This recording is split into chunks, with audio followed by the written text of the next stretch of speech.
6 minutes in, we can get started. I'm not even going to give you my standard preamble because we just need to make up time. Let's get right into it. Is Die Hard a Christmas movie? What do you guys think? You may not have a hard opinion on this, by the way. A lot of people do, like a surprising amount of people do. So if I forced you, I think it's a Christmas movie. you think so? Mm-hmm. Why? It's beyond the fact that it takes place during Christmas. That helps. It's got Christmas messages in it. Like what? I'm honestly asking. Like, Friendship. oh, with like Argyle and Al, those guys. Yeah. Okay. Like Yeah. Camaraderie. Yeah. Yeah. family. How so? The whole movie's about a guy saving his marriage. Okay. Well, now I would agree. But not every. Is your hand up? I can't tell. No. Oh, okay. Does anyone? And again, you're in a safe space here with this super non-confrontational question. Does anybody not feel like it's a Christmas movie?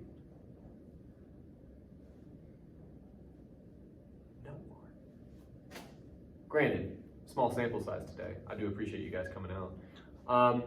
My last class, we had some people that were I mean, adamant. I'd almost say it's more a Christmas movie than some films that have tried to be Christmas movies. Well, let's take it to there. All right, so the first thing we have to do, no matter what side of the debate you might be on, it seems like several of you are on the don't give a shit side of the debate.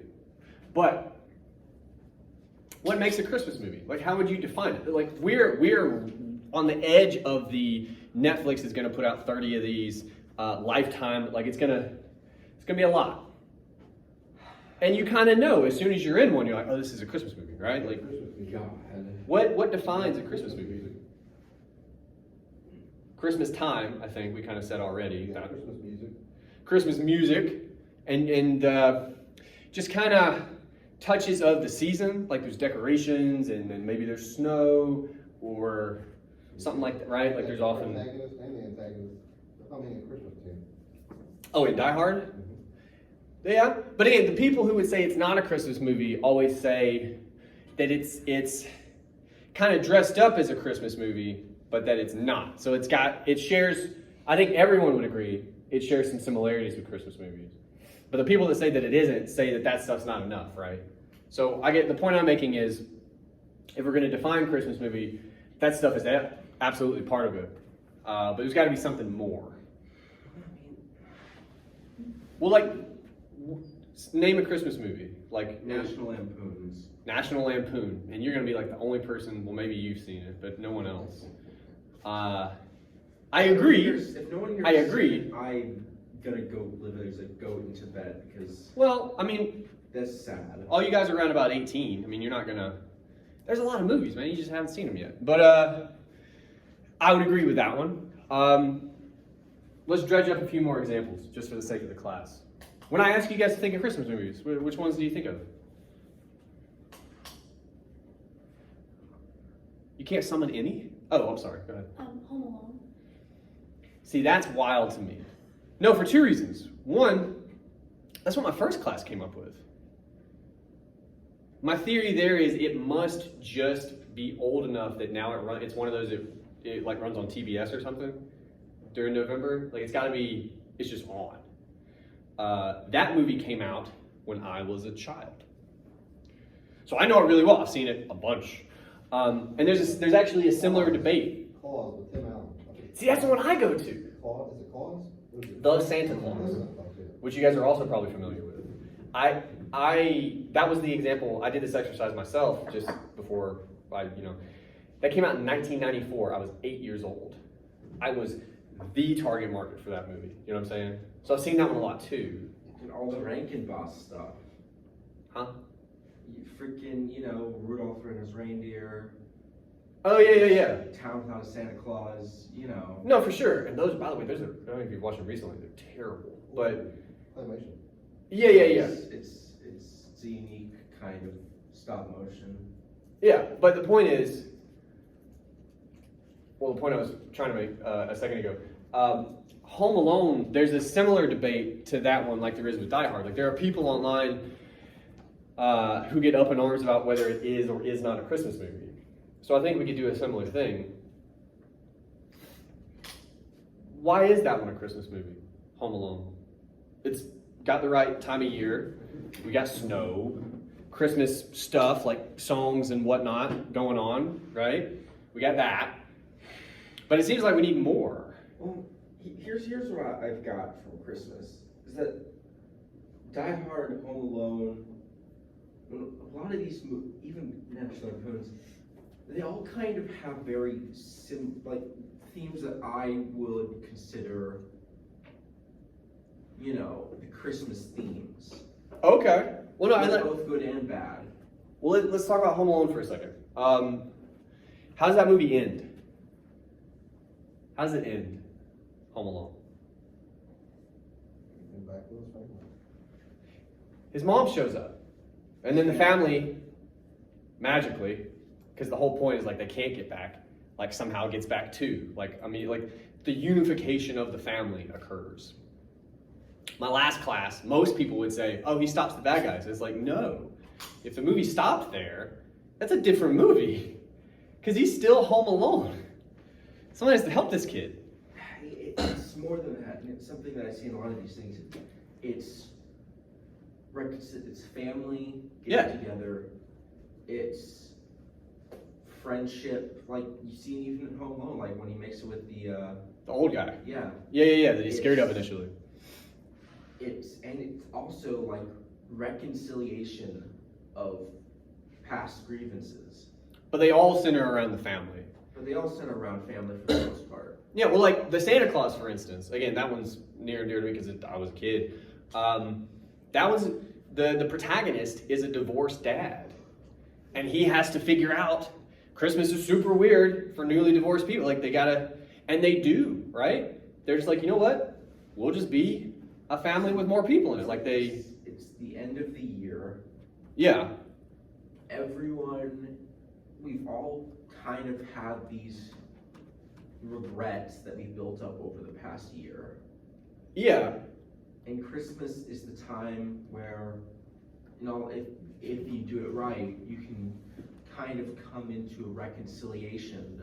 Yeah, like people come home, and again, it's about rebuilding the family or reunifying. And then you have a fresh start with the new year. Yeah. Well, all that said then, as you, I believe you said this a couple minutes ago, that is what Die Hard is, right? Yeah. Like he's killing the terrorists, but like why is he doing it? Well, they have his wife. More to the point, why is he in California at all? See his wife. Try to fix things. Try and fix things. We see him screw it up at the beginning. Yeah, but that's why he's there. He's gotten better.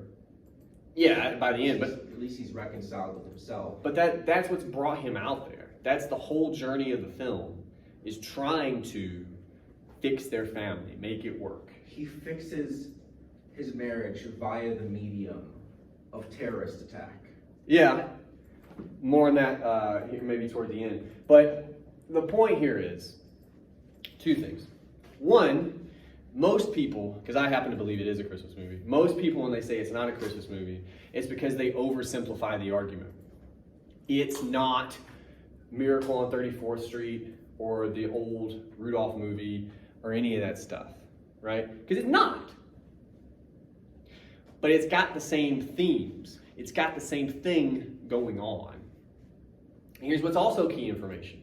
Those old movies that usually get referenced are old. They represent the time that created them. Do you know what I'm saying?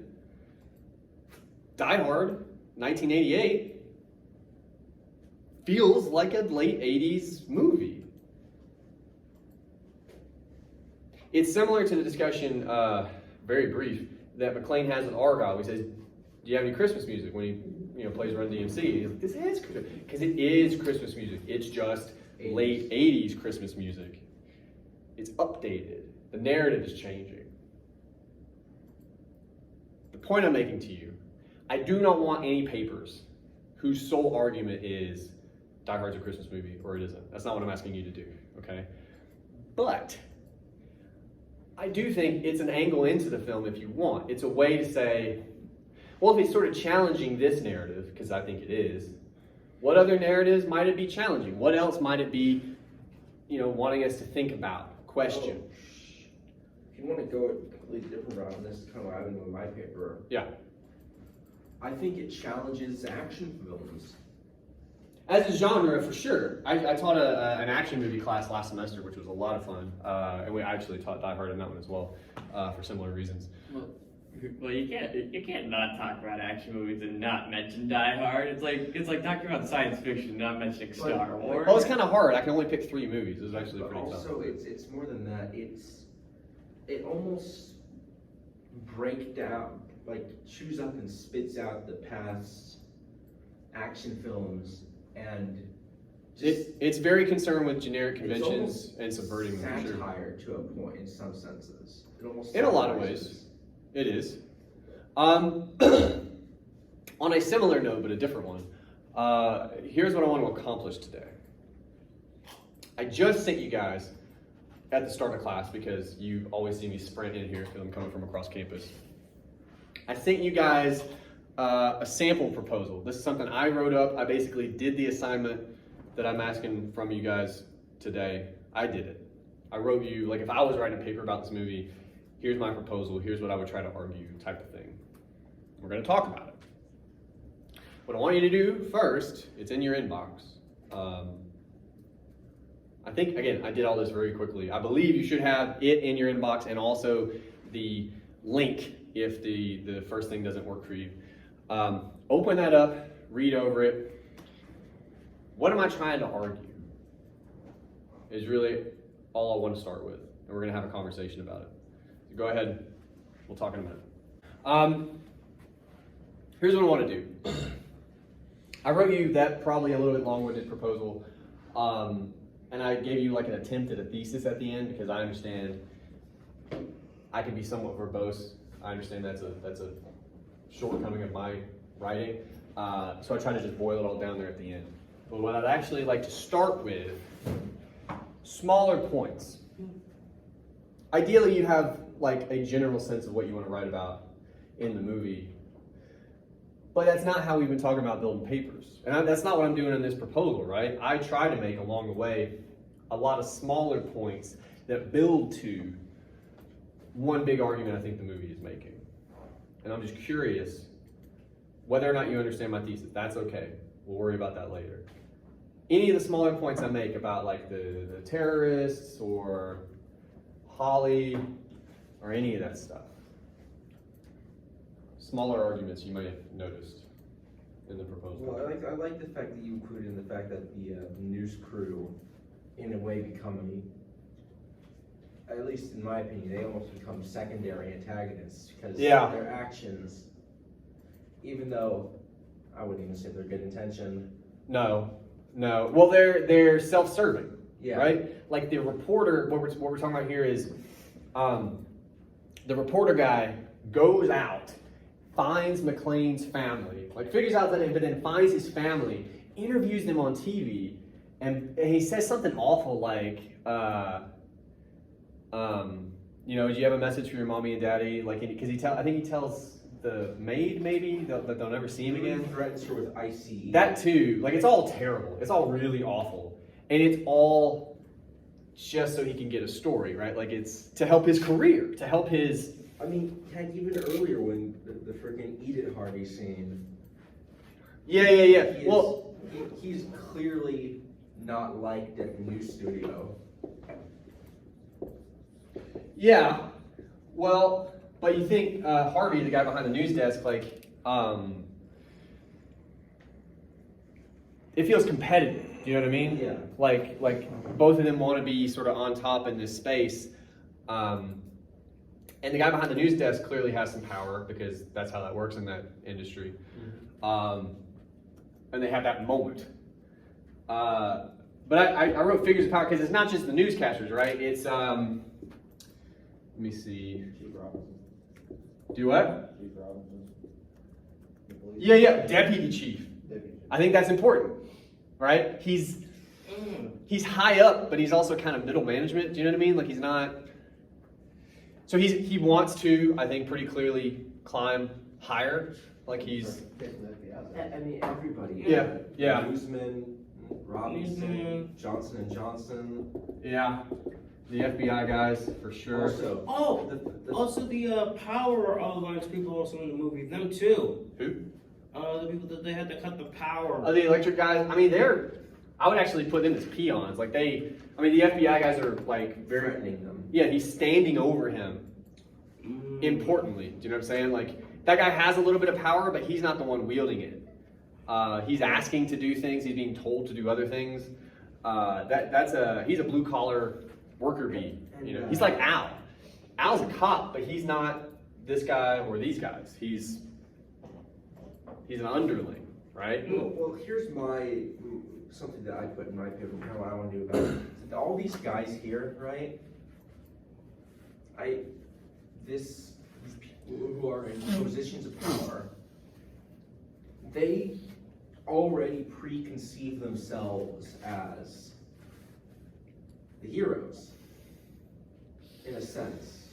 At least that's what I think. You know, the news guy is going out. He's going to get the big story and report on this national news event. Well, The deputy chief is the guy who thinks that he's going to come in and have control over the situation and save the day. Yeah. Well, I mean, And then the FBI guys literally fly in action helicopter style. Yeah. Whilst literally talking about wasting hostages.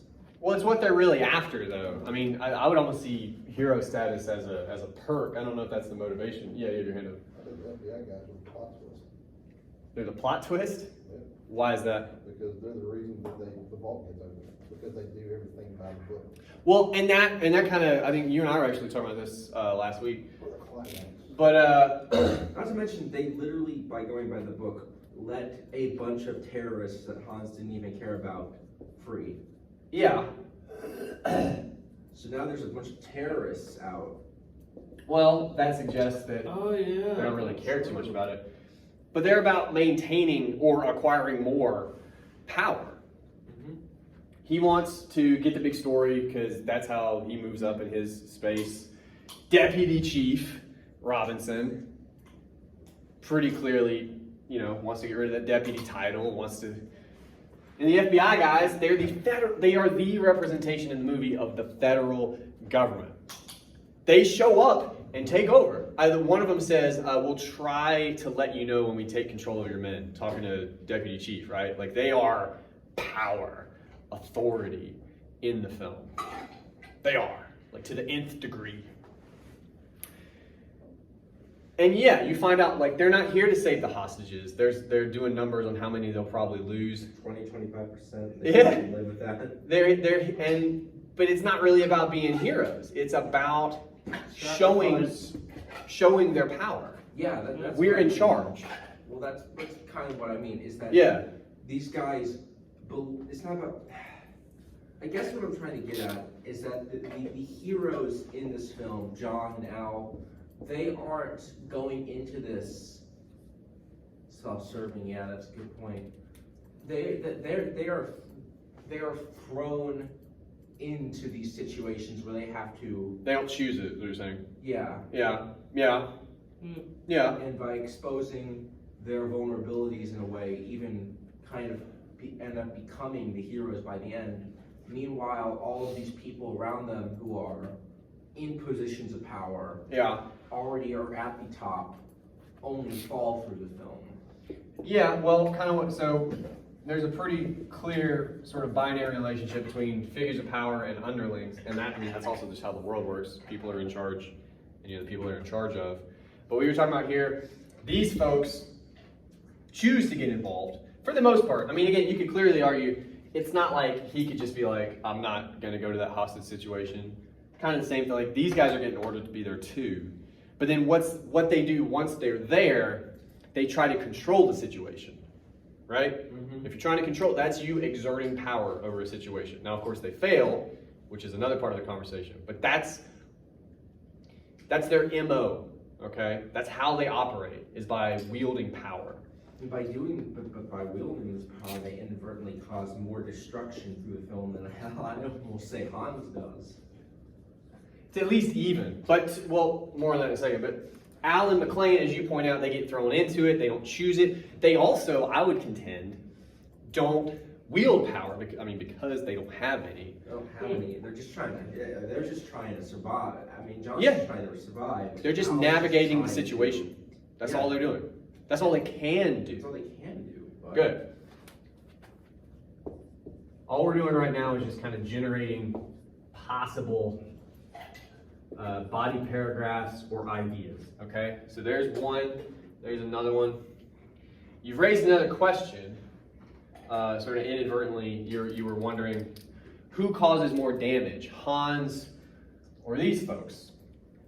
I would say it's a toss-up, because you do have to own the fact that Hans kind of kicks everything off, right? Like none of this would happen without him coming in and sort of getting the scenario going. But I think Hans is very clearly more like these folks than he is these folks. Hans is in charge. Not just of his henchmen, by the way. Up until pretty late in the movie, he's in charge of the whole situation. The FBI thinks they know what's going on. The police think they know what's going on. And he's tricking them, right? Well, They're bending to his will inadvertently. I heard this a long time. Like Hans, the FBI guys, Chief Judge Robinson, and the news guys, they are all the protagonists in their own little stories. Yeah, well, everybody is, but yes. Like, it's one of those things where one of the reasons you don't realize you're not as important to other people as you think you are is because we're all the protagonists of our own story, right? Different conversation. But yeah. But Al and John, they never really take on that whole persona. I mean, sure, they are the protagonists of their own stories, but also They don't act like John is the antagonist to Hans. Hans' story. For sure. Well, you also wonder, a question that kind of presents itself. And Al is the antagonist to Robinson's story. yeah, he tells him to shovel, once you smell what you shoveling, he says at one point, like he's very, yeah. But no, again, the question would become, are they even able to? Are they allowed to view themselves as the kind of protagonist the way you're describing it? Or is that sort of a privilege of the empowered? You see what I'm saying? But look, I want to try to stay a little bit on sort of directive here. What's interesting, again, we're just kind of spitballing, we're putting ideas up on the board. All of these people very clearly kind of operate the same way. They have different sort of worlds that they're a part of, but they operate in a similar fashion. And it seems to come down to maintaining power via the rules of whatever system you're a part of. If you're a newsman, going out there getting stories, well, that's what you do. What are the rules to that? It seems like damn near anything you want, as long as you get a good story. So again, they all kind of operate according to that. Hans is similar, right? He's absolutely about exerting his will, exerting his power. When he doesn't get his way, for instance, I just lost his name. Oh no. It's Nakatomi Plaza, but what's the boss's name? It literally... Kage? Yeah, thank you. It just left my head. When he doesn't get his way, what tends to happen? He loses his cool. He blows people away. If there's a hurdle, well, I'm going to destroy that hurdle, right? It's all about exerting He will. also very much just wants himself to believe it. I almost want to say he believes himself to be the Bond villain. Well, he pretty much is, right? But look, here's my point. Right now, all we would be doing is saying that Hans is kind of like the example of these people, which he is. But there's more to it than that. We can get more detailed. The way to do that, I'm going to ask a question, and there's a distinct possibility you guys are going to bum me out here. But if we want to talk about a character or an idea in the movie in detail, what do we need to do?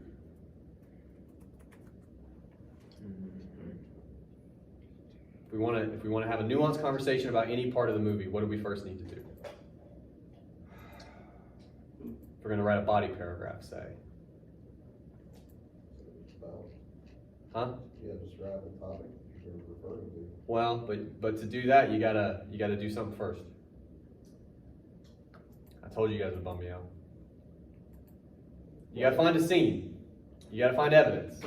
Yeah. That's where it starts. Yeah, and? Well, none of you offered that. So we need to underscore its importance.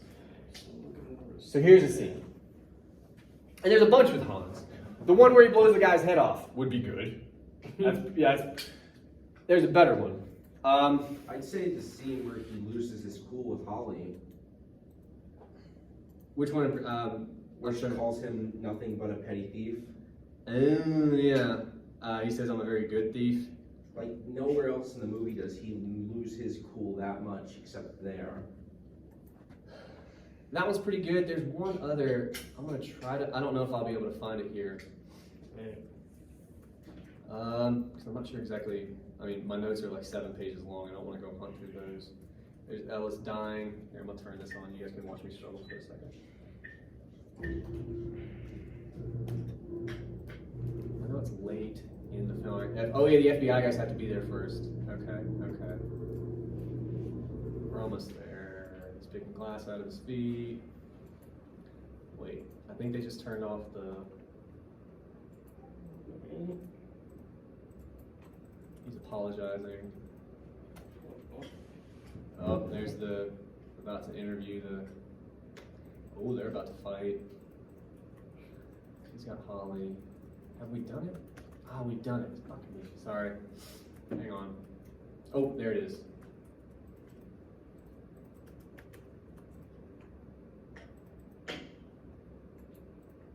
This is an important scene. I want you thinking about, as always, not just what people say, but how it's shot, what else is going on in the moment. What we're about to look at, it's all jumbled up, so it took me a second to find it. This is immediately after the FBI has cut the power, right? The whole thing is they can't get that last lock. There's 7 of them, I believe. They can't get the last lock. That has to be turned off some other way. They don't have the means. Hans, in control, like he always is, has a plan, knows that part of the FBI rulebook will be they're going to cut the power. When they do that, it disables the lock, it opens the vault. This is Hans' primary motivation, right? We know that early in the movie, when Holly calls him out, for instance. He's not this idealistic terrorist, he's just in it for the money. He's motivated by greed. Right. Which is also part and parcel to the Christmas narrative, right? But what I want you to think about here, I wouldn't want you, for instance, to just say Hans is a greedy character. We know that, right? This scene, though, gets more specific about that idea, okay? And I just want you, to the best of your ability, paying attention. Honestly now, I'll just ask first. Anything you guys noticed at all? I know it was quick. We opened the vault. Anything stand out to you as potentially significant or interesting? Well, for one thing, the music. What is that? Does anybody know? It's Ode to Joy. It's a Christmas song. Yes. Does anybody know why? Because it's celebrating the joy of Jesus being born. Miracle.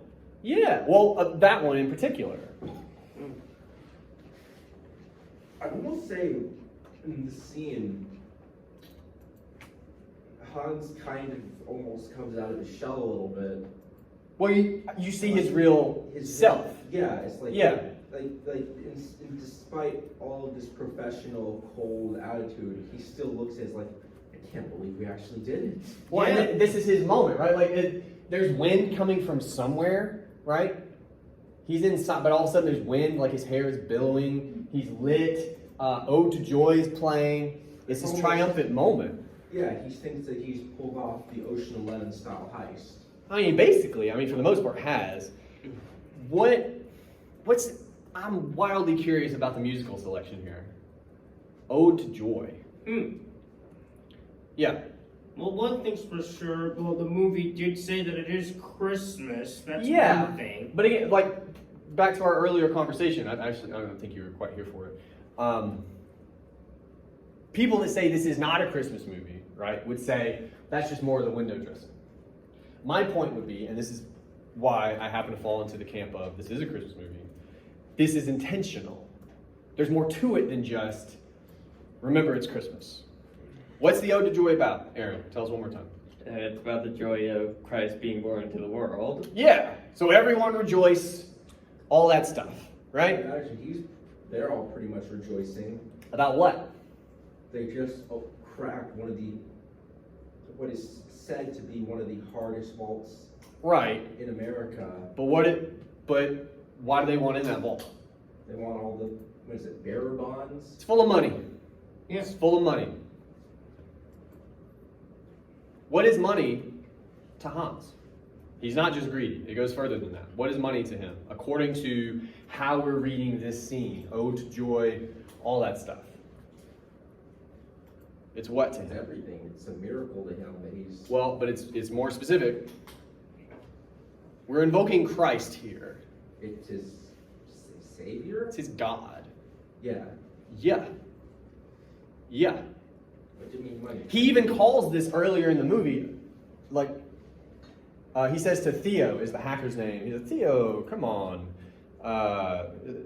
It's Christmas. It's the time of miracles. Like, he calls this a Christmas miracle. Oh, yeah, he does. He It does. is. He called it a Christmas miracle. This is his God. Money is. And all that it represents, right? Like, let me turn the lights back on real quick. Try to. I think it's number 2. Money and power and all of that stuff. I'm just going back to the board, is why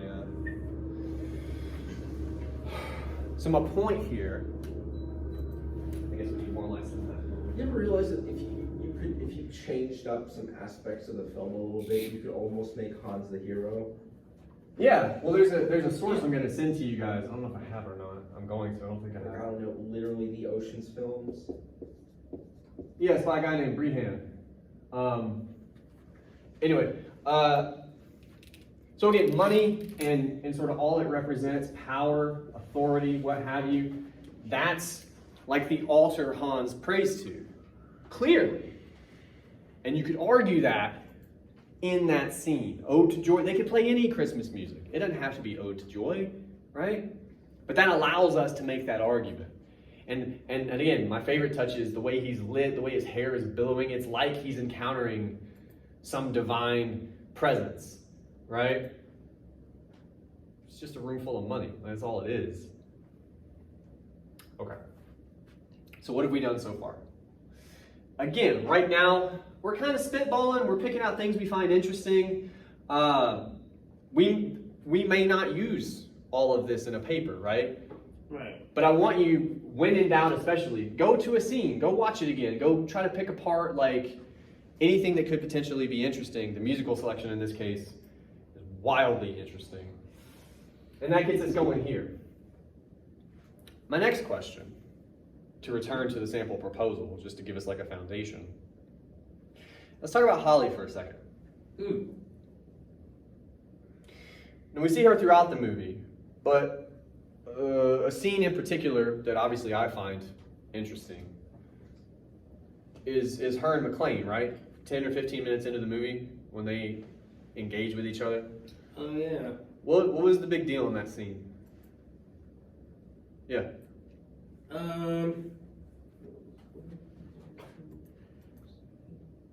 What are they fighting about? Oh, they're fighting about on how Holly is basically the one who's in power instead of who's the main character again? McClane. McClane.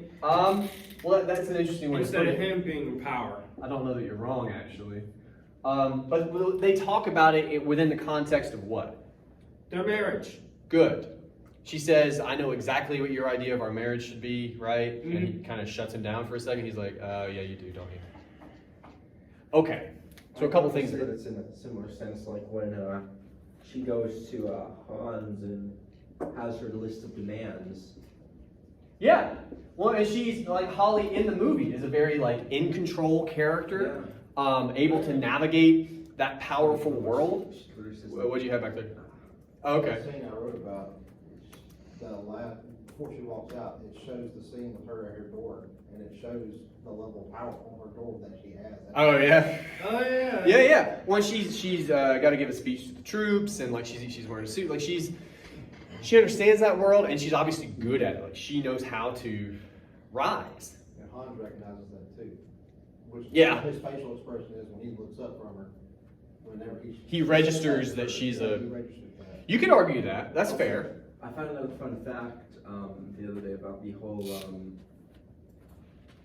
whole taking her maiden name. Yeah. Apparently in Japan, men, in some cases, more often take the woman's last name. I wonder how like contemporary that is. But yeah, okay. Where were we? Oh, so there's a lot packed into Holly. If you were like, she would honestly probably take up more than a paragraph, you know, potentially. But for right now, again, for the purposes of our notes, if you can call it that, it's her idea of marriage. It's weirdly, when you start investigating it, kind of linked a little bit to these other figures of power, right? Which feels problematic. Feels like there's an issue there that we haven't maybe resolved. But there's some kind of connection here. Holly is a part of this world when McClane isn't. So that's troubling. But let's also talk about McClane. If I found it necessary to talk about McClane's idea of marriage, she says she knows exactly what it is. I think she does. I think we do too. Before that scene, he's talking to Argyle. And we talked about this last week as well. How do we have a pretty good idea of what McClane's idea of their marriage should be? We find out early in the movie. Marriage. Huh? He needs to be in charge, and she. But how would we prove it? How would we we point to something in the movie to talk about, to say, Whenever he's getting out of the car, and he says, "You want her to come running back to you." come crawling back? Call him back. Yeah. And he agrees, right? He's like, well, yeah. He says, you're very fast, Argyle.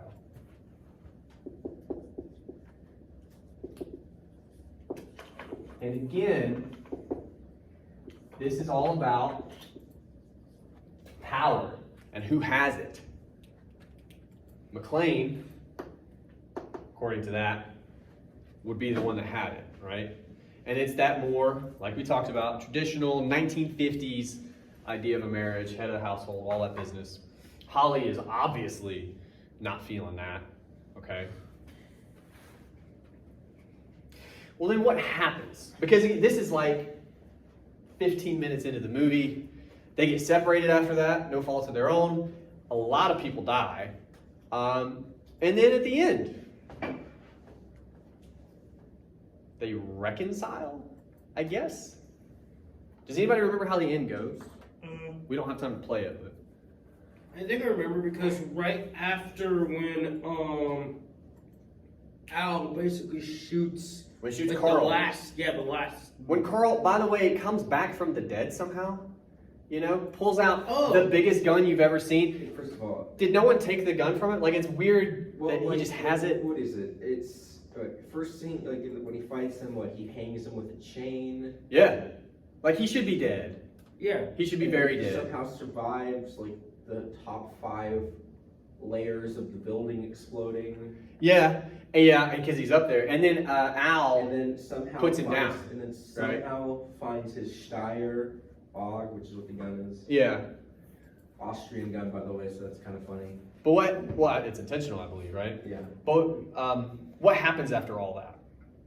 Something happens Basically- between these characters. Basically, oh, They literally kiss and make up. Well, they do, yeah. but McClane and Holly. Holly, during that scene, Holly does punch up, I think She a punches reporter. out the newsman. Yeah. She does do that. I mean, he deserves worse, but Yeah. Well, there's an argument to be had there. But what goes on with these characters? McClane meets Al, right? They haven't actually met. He introduces him to Holly. Nothing stood out to you guys about that moment? There's a weird... She uses John's last name. She does. Refers to herself as Holly McClane. She does. Oh, yeah. That, like again, right before their fight is when he finds out she's going by Gennaro. Yeah. There's one more interesting thing that happens right in that same moment you're talking about. I'm really hoping somebody noticed. Like what? Like when, How does McClane introduce Holly to? Gennaro. He uses her he maiden name. accepts Yeah. her maiden name. You could make that argument Yeah. that he's at the very worst trying to accept whatever this is, and like he's trying to, because you see him trying to in the beginning of the movie too, right? As soon as she leaves, he's like fucking idiot, and he's banging his head. He knows he screwed up. He wants to. He clearly came across the country to figure this out, make it work. And at the end of the movie, He gets there. he uses the damn maiden name. He's there. Accepts it. And what's crazier still is she corrects him. She says McClane. And now you're like, wait, what's going on? I thought this, right? Yeah. So what's the Maybe deal? To her, she just wanted to see if he could accept her being a independent woman. And then once he finally does, he's like, it's okay, we're still married after all. To me, I would say you hit upon the sort of key element here that maybe there's a spectrum of independence. So what I mean is this. Holly Gennaro, living in California with their kids in a separate house, is pretty damn independent. By most definitions of marriage, I'm not going to pretend like all, but by most definitions of marriage, that would be a hard thing to make work. Like if you're not living in the same house, I don't think it's going to go well, you know? But he allows for Gennaro, he allows for some level of independence, some level of power. And again, this is the question in the movie. Hans wants it, all these guys want it, she apparently wants it, McClane definitely wants it. And it's how we navigate that, square that, make that work with people. Hans wants to be in charge. All these people want to be in charge. We're about to talk about another scene in a second. I think you could argue Holly is clearly in charge. McClane clearly wants to be. That can't work. They can't both be in charge. Well, then what do you think happens? They drive off in the limousine at the end, ostensibly to go see their kids, right? Again, you have this unification of the family, so they're going to try to make it work.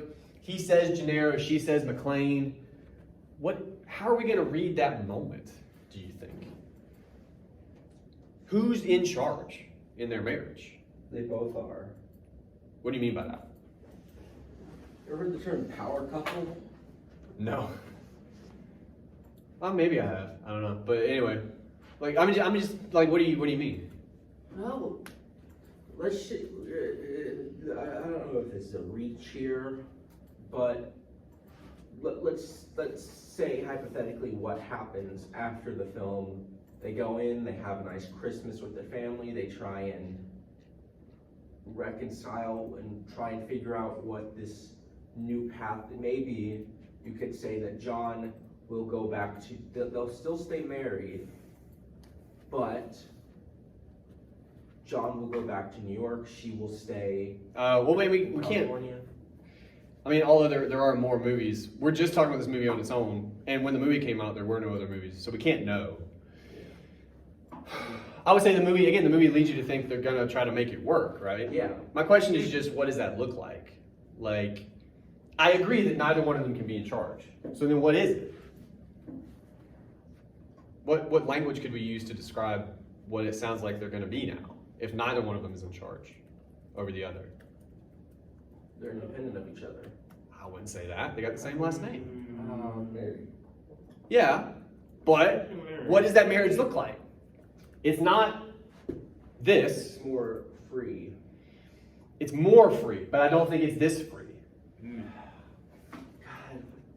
I think it's, the term I always come to, it's more equal. It's a partnership now. I think. That would be my argument. They're not a couple, they're partners. Yeah. She's not in charge. She probably makes more money and all that, but she's not in charge. Yeah. And neither is he in that 1950s way. They're trying to do something new. They want to work together to raise their kids. And well, in all of it. Yeah. In all of it. Yeah. Let's look at one more scene.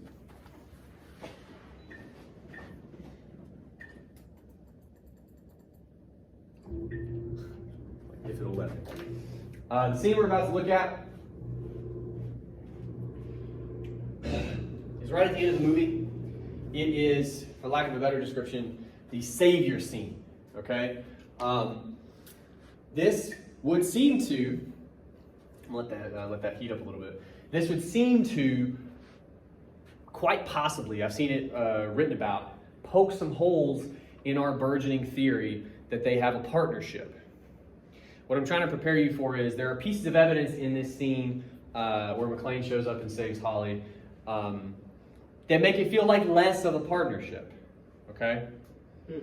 So be mindful of that. See if you notice anything. See if you notice anything else. As always, I'm just curious. We always have to return to the movie, try to find evidence to talk about. Let's give it a shot. I also think that interesting thing is like, you know, we all the old like. Sorry, no, you go. We know the old like classic thing of like like someone says the catchphrase and shoots the bad guy and that's all over.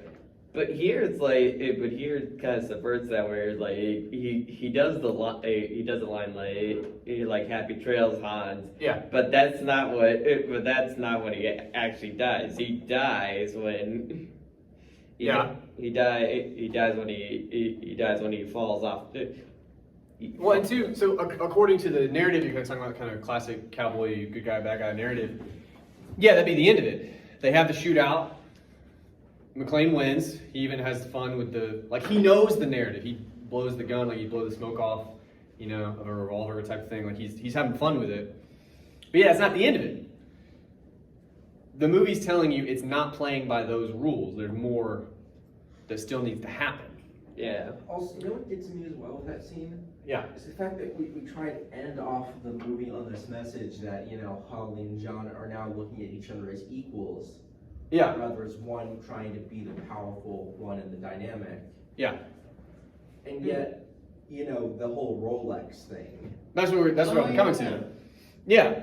Well, let's talk about that. Also, first of all, waste of a good Rolex. What's the watch about? Well, Ellis gave her the watch. Yeah, I can't.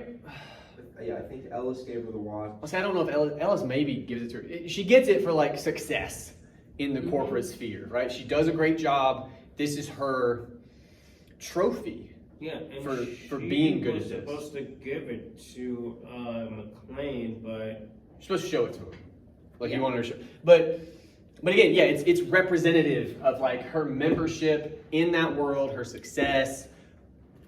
If you want to go further, perhaps her power, her independence, right? Like it's a marker of that, and it feels super intentional that to kill the bad guy, to save her, they have to like literally unshackle her from that, right?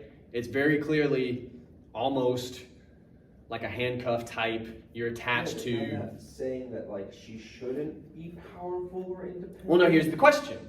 The way that will often get read, that watch, will often get read as that. And they'll couple that with her taking McClane at the end to say that for all its apparent subversion at the end of the film, that wins out. That she goes back to being a housewife. But she very clearly does. I mean, technically, after this film, she should be more powerful since now she's Yeah, second in plus- command and now plus she's with the therapy. guy. Well, but yeah, my immediate sort of rebuttal to that reading would be that feels really simplistic. Yes. given the non-simplistic nature of everything else in the What film. would be a better take on the watch? Well, what is her participation in this corporate world really? She says in their conversation earlier, hers and McClane's, she starts to say, it's a Japanese company. She's telling him, to navigate this space, I had to take that maiden name. I had to sort of put on the cloak of independent to the nth degree. She couldn't let her corporate peers know that she wasn't that independent, unmarried, all that, right? And again, that's part of their issue. I would argue, again, that she is still very independent. He says Gennaro. He's prepared at the end of the film to move on like that. You'll be Gennaro. It'll be weird for me probably, but that's okay, and we'll try to make it work. Like, he's ready to sign on for some level of independence. I would say an independence that he's probably had to this point. You see what I'm saying? But he hasn't been independent like she is at the beginning of the movie. Other side of the country, own house, all that stuff. That's put on him by what she decides. She's in power. My point is, I think, and there's more to say about this, it's not just the watch, but I think when you let go of the watch, it's letting go of the corporate world and all it represents. It's all about money and power. Everybody who seems to be on the wrong side of things in this movie seems to be motivated by money and power. Another part of that conversation they have early in the film, she says, McClane says he has his eyes on you, talking about Ellis, because he's a little worm character, you know. She says, that's okay to have my eyes on his private bathroom, which is another marker of status. It's another marker of power. That's her motivation early in the film. At the end, and this takes me all the way back to why I think this is a Christmas movie. One, that private bathroom is now no longer physically existing. Well, sure, but it's also, that's not what matters to these characters. They've realized at the end, if you want a moral, that they're what matters to each other. And it's equal, it's a partnership. Now, the watch doesn't get you there. But there's some other interesting things that go on in this scene. The same people that would argue the watch and her using McClane is all her throwing off this feminine power and a return to traditional, marriage power dynamics, point to the fact that McClane saves her, right? In that classic cowboy setup. In the scene, by the way, did anybody notice anything about her mode of dress? She looks different in this scene. It's important. She looks very different.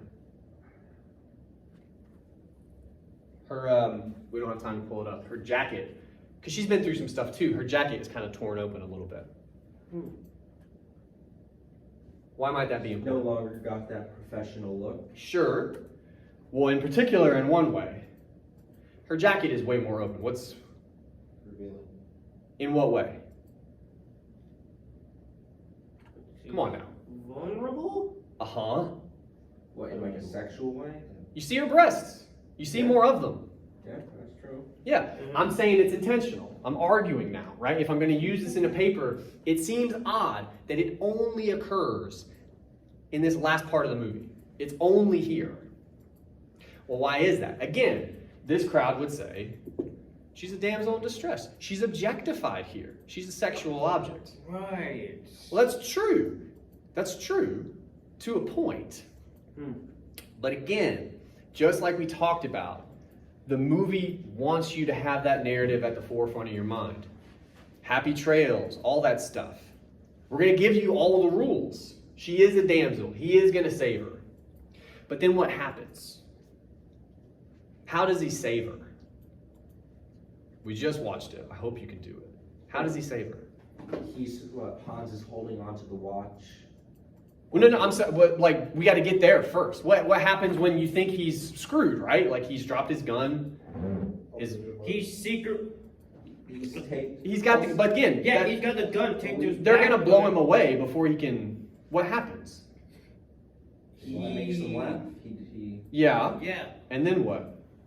Well, I was gonna say that he basically locks eyes with Holly, and she knows. She knows something's weird. She's like, why Yeah, is she everybody knows fucking something's laughing? unexpected that's going Yeah. on. Like he's laughing, we're like, what is going Well, on? okay, so a sidebar. I would argue they have like a weird guy moment where they all laugh at how ridiculous Hans sounds when he says "Yippee-ki-yay, motherfucker" in that German accent.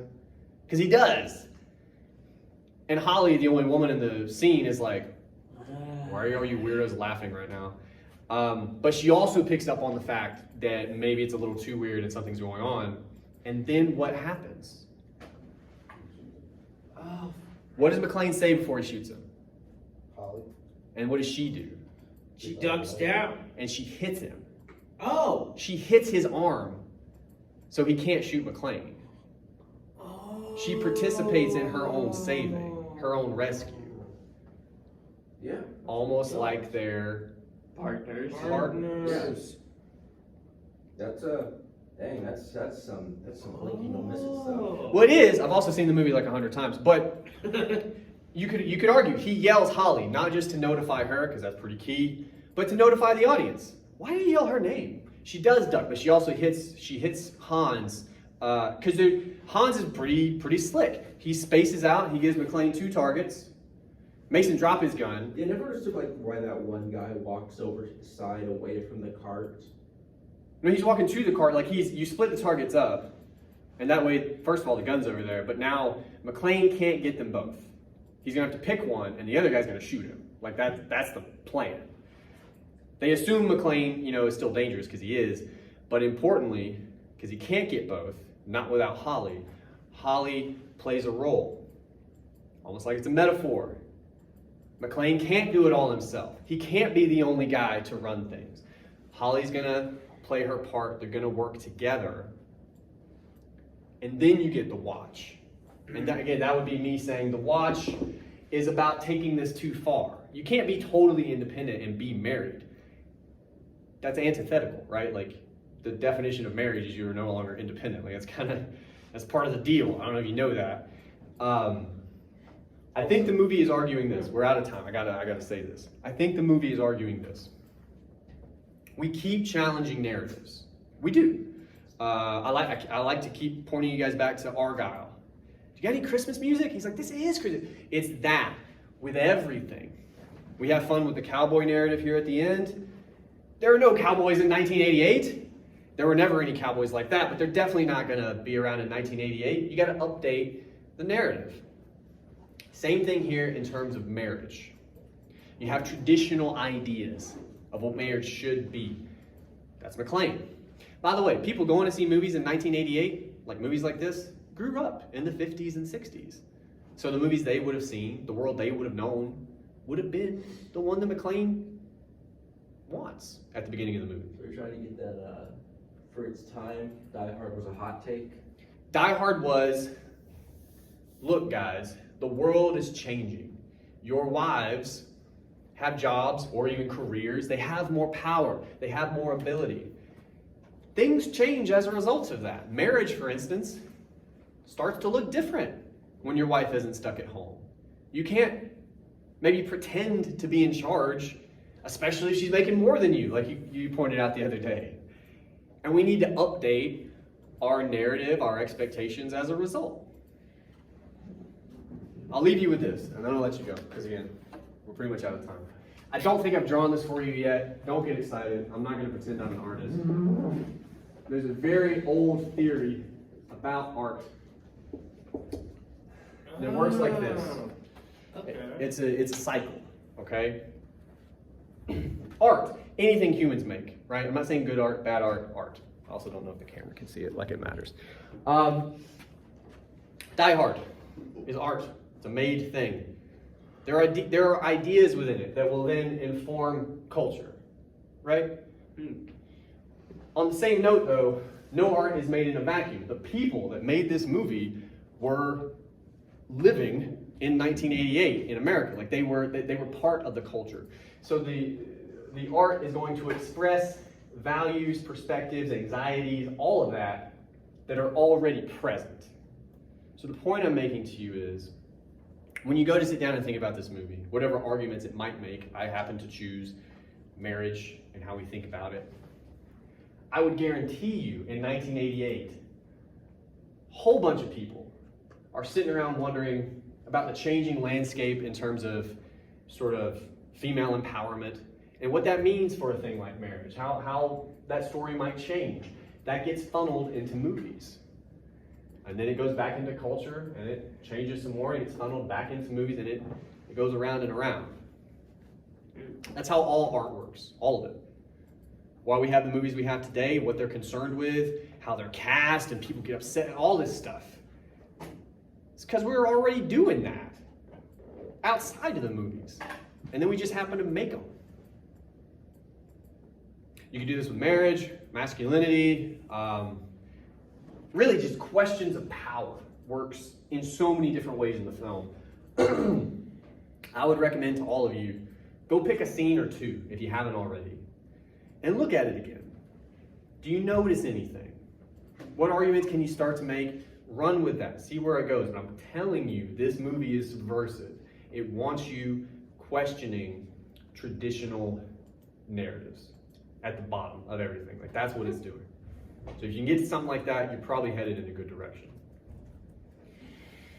Proposals were due today. We did this with an eye toward, I know not everyone is going to turn them in before class, so I'm trying to help you generate that stuff.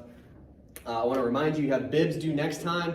I'm going to send you, because I don't think I have yet, and I'll post on CourseDen, a sample popular source. What that means is, because the bib prompt is the same. I don't know if you've looked, it's the same, like it's copy and pasted. Because it's the same assignment. But you can and should use articles. People write about Die Hard. But it's also a pretty popular movie. I will allow popular sources in this case. I'm going to send you an example of a really good popular source that you're also free to use if you like. All right, that's all I got. I know you guys are chomping at the bit. I'll see you next time. Thank you.